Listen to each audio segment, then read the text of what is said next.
Alhamdulillahi Rabbil Alamin. Alhamdulillahilladzi hadana lihada wa ma kunna linahtadiya laula an hadana Allah. Asyhadu an la ilaha illallah wa asyhadu anna Muhammadan abduhu wa rasuluh. Allahumma salli wa sallim wa barik ala sayyidina wa maulana Muhammadin wa ala alihi wa ashabihi wa man istanna bi sunnatihi wa da'a bi da'watihi ila yaumil qiyamah.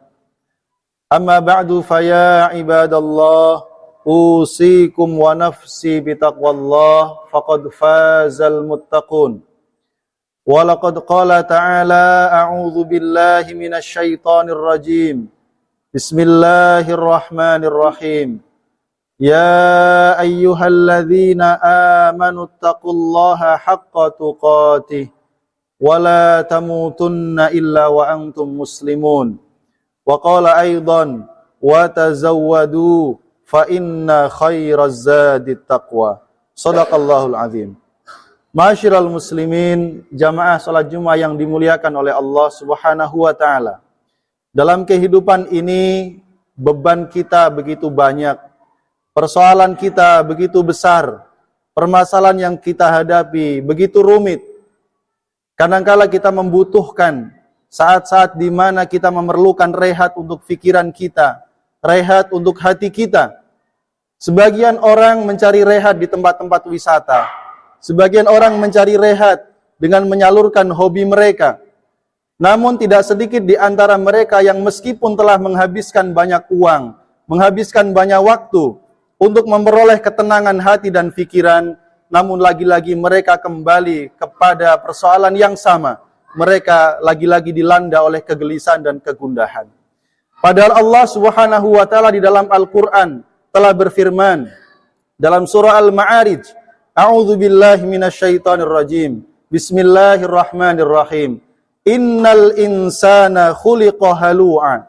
Sesungguhnya manusia itu diciptakan memiliki sifat yang memang banyak berkeluh kesah. Idza massahu syarru jazu'a. Apabila ia ditimpa kesulitan, ditimpa persoalan, maka ia berkeluh kesah. Wa idza massahul khairu manu'a. Namun manakala mereka diberikan kebaikan, diberikan karunia, tiba-tiba mereka menjadi manusia yang kikir. Namun Allah Subhanahu wa taala mengecualikan satu golongan yang mereka tidak pernah merasakan keluh kesah, yang mereka tidak pernah mendapatkan kegelisahan, atau kalaupun mereka mendapatkan kegelisahan, mendapatkan persoalan, mereka segera mendapatkan ketenangan dalam hidup mereka. Siapakah mereka? Dalam lanjutan ayat tadi, illal musallin, kecuali orang-orang yang melaksanakan salat. Alladzina hum ala salatihim daimun, yaitu orang-orang yang senantiasa menjaga salatnya di dalam kehidupannya. Betapa tidak jamaah rahimakumullah. Bahkan Rasulullah sallallahu alaihi wasallam, manusia dengan beban yang paling berat, manusia dengan tugas yang paling besar, manusia dengan ujian yang paling berat. Rasulullah sallallahu alaihi wasallam sendiri pun mengatakan kepada kita, innama ju'ila qurratu aini fis shalah. Sesungguhnya dijadikan ketenangan hatiku, tentramnya mataku ada pada salat. Karena itu berapa kali beliau sering kali berkata kepada Bilal, ya Bilal, arihna bis salah. Wahai Bilal, rehatkanlah kami dengan salat. Rehatkanlah kami dengan suara adzan yang engkau kumandangkan. Rehatkanlah kami dengan suara iqamah yang engkau kumandangkan. Lalu kemudian orang-orang masuk ke dalam salat. Begitu pula beliau. Dalam salat itulah beliau mendapatkan ketenangan. Beliau mendapatkan rehat dari semua beban kehidupan, beban tugas yang beliau rasakan di dalam hidup beliau. Ma'asyiral muslimin, jamaah rahimakumullah. Tentu kalau kita bercermin kepada Rasulullah sallallahu alaihi wasallam, beban kita tentu tidak seberat Rasulullah sallallahu alaihi wasallam. Kalau kita merasa berat karena menanggung nafkah anak dan istri, Rasulullah sallallahu alaihi wasallam tidak hanya menanggung nafkah bagi istri-istrinya, bahkan beliau menanggung nafkah orang beriman yang kesulitan, orang-orang miskin, bahkan di Masjid Nabawi tidak kurang dari 80 orang yang mereka ditanggung oleh Rasulullah Sallallahu Alaihi Wasallam.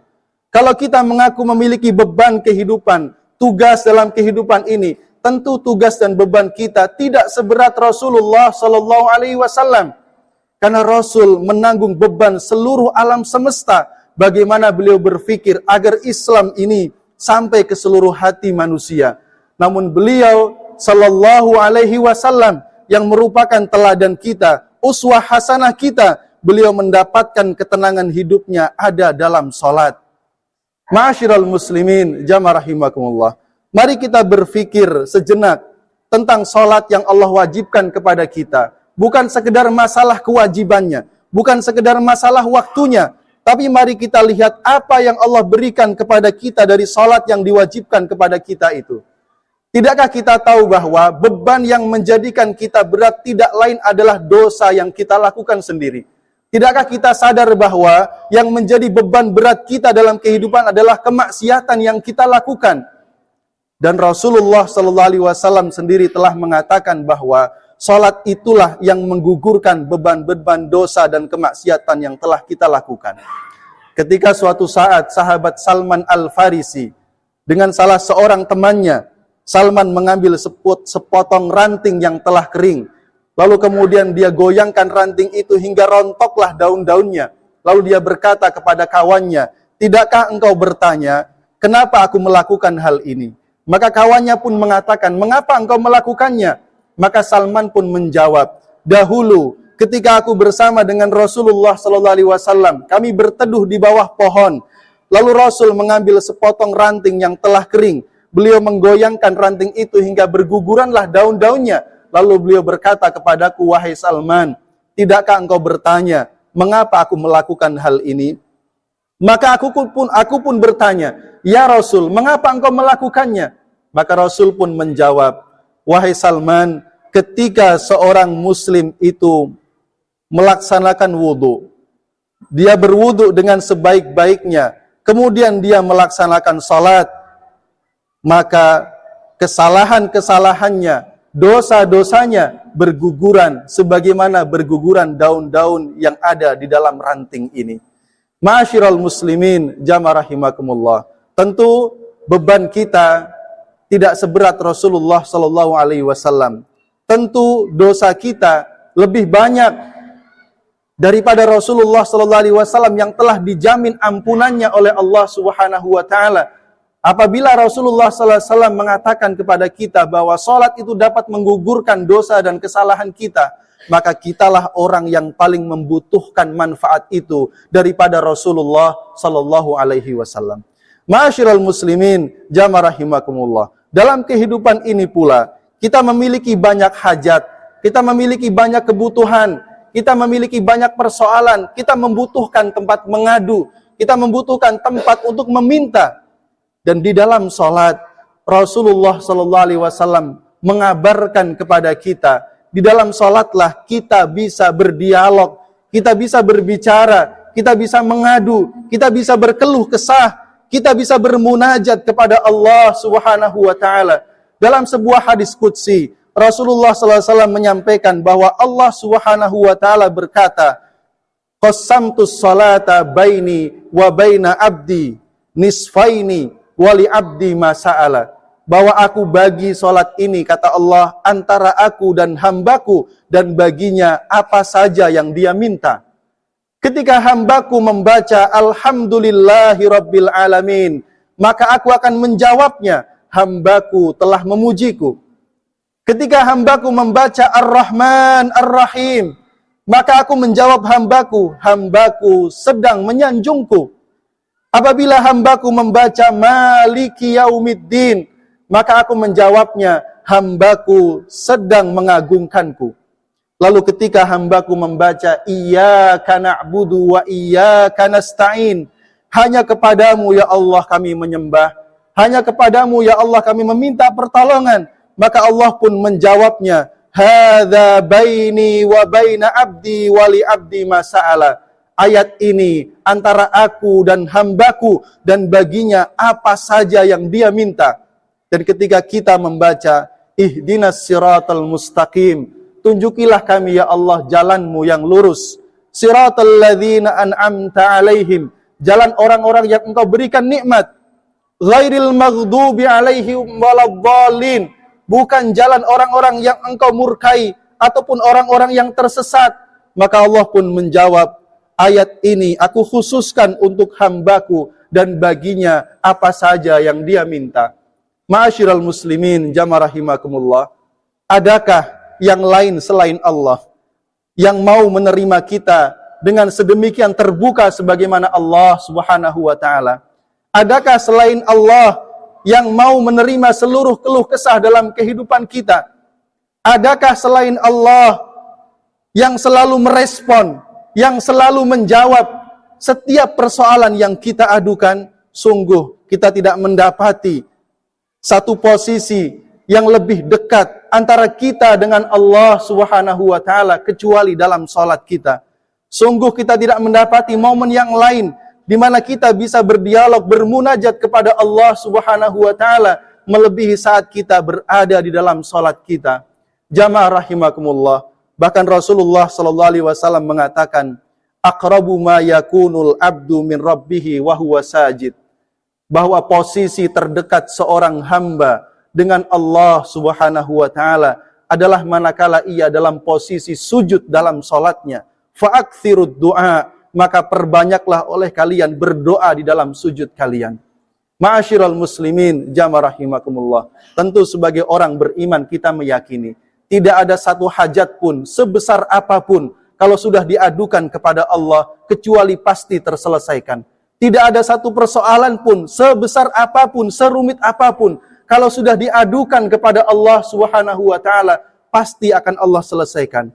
Maka manfaat apalagilah yang kita harapkan dari Allah kecuali daripada yang Allah janjikan dalam ibadah salat yang telah diwajibkan kepada kita. Maka kalau kita kembalikan kepada kewajiban salat, kalau kita kembalikan kepada bahwa kelak yang akan dihisab pertama kali pada hari kiamat adalah salat kita, maka kita menyadari bahwa salat itu sesungguhnya bukan untuk Allah. Bahkan ketika Allah mengatakan, وَمَا خَلَقْتُ الْجِنَّ وَالْإِنْسَ إِلَّا لِيَعْبُدُونَ. Tidaklah aku ciptakan jin dan manusia kecuali agar mereka beribadah kepadaku. Maka Allah pun mengatakan, Innallaha huwar razzaqu dzul quwwatil matin. Allah lah, dialah Ar-Razzaq yang maha pemberi rizki. Dzul quwwah yang memiliki kekuatan, Al-Matin yang maha kokoh. Ma uridu minkum mir rizkin wa ma uridu ayyut'imun. Kata Allah, aku tidak meminta kepada manusia dengan ibadahnya itu mereka akan memberikan makan kepadaku. Justru akulah yang memberikan makan kepada mereka.